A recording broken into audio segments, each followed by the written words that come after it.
Prior to the start of the season, would you actually believe it if someone told you that outside of the Lakers, Clippers, Nuggets, or Mavs, there would be another team who would be dominating the Western Conference right now? Well, the Utah Jazz are doing just exactly that, and even non-Jazz fans should start paying attention to this team. Well, the Jazz have two All-Stars in Donovan Mitchell and Rudy Gobert, but for the record, they have been looking like legit contenders because there's a different dynamic to this team right now. Utah currently sits second in the West while also ranking third in defense and fifth in offense in the entire league. But even going beyond the statistics, you can see that everything is just clicking for this team. Their 11-game win streak has just ended, but at this rate, you can see that Utah's success is no fluke. They currently have the best net rating in the NBA while also posting the highest point differential in their wins. Well, it's quite easy to lean on recency bias and judge them with how they let a 3-1 lead slip away in the first round of the playoffs. Well, they only scored 78 points during the 7th game of their series, but this year, the Jazz are posting the best offensive rating in franchise history, even slightly above the 1995 team led by Stockton and Malone, which won 60 games. But what actually led to this sudden emergence by the Jazz? They're having a really great start to the season, but is this actually sustainable? Is it the right time to call them championship contenders again? So what's good, guys? It's Rero Balls here, and in this video, we'll take a look at why the Utah Jazz has been great so far and why they deserve the respect of the NBA right now. But before we move on, it would be great if you guys can help me get my content out there by hitting that like button right now. It only takes a second of your time, but it would be greatly appreciated. So let's get to it.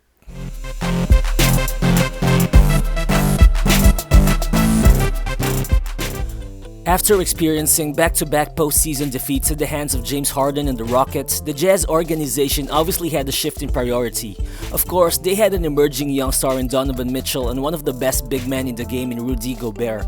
But what they had wasn't enough, at least from a strategic point of view, and so basically, the team didn't want to rely anymore on super-sized defensive lineups and too much internal development. Well, it all started in the summer of 2019 when Utah had one of their most aggressive off-seasons. They signed Mike Conley, who at that time was probably the most celebrated veteran that the organization had signed and probably their best playmaker since Darren Williams. Then they also signed Bojan Bogdanovic to a 4-year $73 million deal, and this guy was actually the most expensive external free agent that the Jazz have signed in franchise history. They even let longtime franchise mainstay Derek Favors walk to clear cap space for this guy, and so the plan was pretty obvious. After 2 years of relying on a dominant drop coverage based defense and very predictable offense which failed in the playoffs, they wanted to find balance between offense and defense for them to be able to catch up with the rest of the league. And to give the Jazz credit, their offense actually improved last season. They went from number 14 to number 9 in terms of offensive rating, but their defense dropped to number 13, down from number 2. So obviously, there still wasn't enough balance in their game. And you don't need to look that far to see this. During their 7-game series against Denver, they struggled to get stops in games 1 to 6, and in game 7, they struggled to score the ball. But if there's anything that we can learn about what Utah's done, is that great things can actually happen if you continue to bet on team chemistry and continuity. Because basically, the team's 8 most used players last year are all back together this year. They re-signed Jordan Clarkson to a 4-year $51 million deal, which was definitely the right thing to do. And they also got Derek Favors back using the mid-level exception. And if any, you can see that Utah's great play is not just a product of a single star player trying to carry his team, but it's also because of how this team is able to build on their mistakes from last season and how they're trying to correct those right now. Well, honestly, this team has something special going on because if you look at it, there aren't a lot of teams who have been in the top 5 of both offensive and defensive ratings during the past few seasons. There's last year's Clippers, the Bucks and Raptors from 2019, the Raptors again in 2018, and the Warriors in 2017. And out of those teams, 2 have been NBA champions. So basically, if you're trying to make a case for the Jazz to win the title this season, then you're probably on the right track. Well, of course, stats aren't everything, and I'm not saying that they're gonna win it all this season either, but they're definitely on pace to do that. But how are the Jazz actually this good so far? Well, the most obvious reason for their hot start is their off-the-hook outside shooting. Looking at it, the numbers that the Jazz have been putting up from deep are kinda ridiculous in a good way. They're currently shooting 47% of their shots from behind the arc, and they're making 40% of those shots, which makes them the second best three-point shooting team in the NBA right now.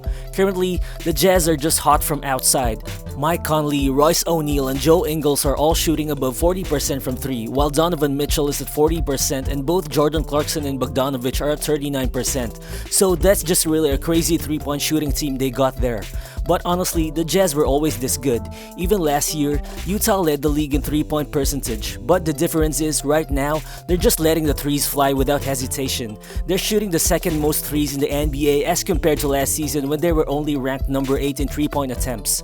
Well, if any, you can credit this to Bojan Bogdanovic not being able to play in the bubble. Because when he was out, you'll notice that the Jazz just started to shoot more threes to offset his production. And the good thing is that they've literally run with that kind of play coming back this season. I think the team isn't just concerned about the volume of threes they've been shooting anymore. But don't get it twisted, they're not just jacking up random shots either. Quin Snyder has been able to design a kind of offense which encourages great ball movement and precise passing, which sets up high percentage catch and shoot opportunities. But this isn't something that the Jazz haven't done before actually. Even back in 2017 when Donovan Mitchell and Royce O'Neale were rookies, they were already playing this kind of Euro-infused system which featured a combination of screens, cuts, and drives. The only difference back then was they had Ricky Rubio as their point guard and they had Derek Favors starting alongside Gobert. Back then, their lineup didn't really allow for much spacing, but still, they were able to be an average offensive team at least in the regular season. But right now, you can see that this team is fulfilling what they have envisioned in the summer of 2019. They're now running 5-man lineups with 4 shooters and a great rim running center on the floor at all times. And for real, it's only now that some people are realizing why it wasn't right to doubt the Mike Conley signing in the first place. Well, the guy struggled a bit last season as he was adjusting with new teammates while also dealing with a couple of nagging injuries, but currently, the guy's been playing great. Right now, Conley is actually ranked second in the entire NBA in estimated plus-minus only behind Jokic, and this just means that he's impacting his team's wins in a huge way. While obviously, Conley has always been a great facilitator and also a 3-level scorer, but what's really changed is how he's taking much more threes right now. Actually, more than half of his shots this season are from the 3-point line and he's actually shooting 41% from deep.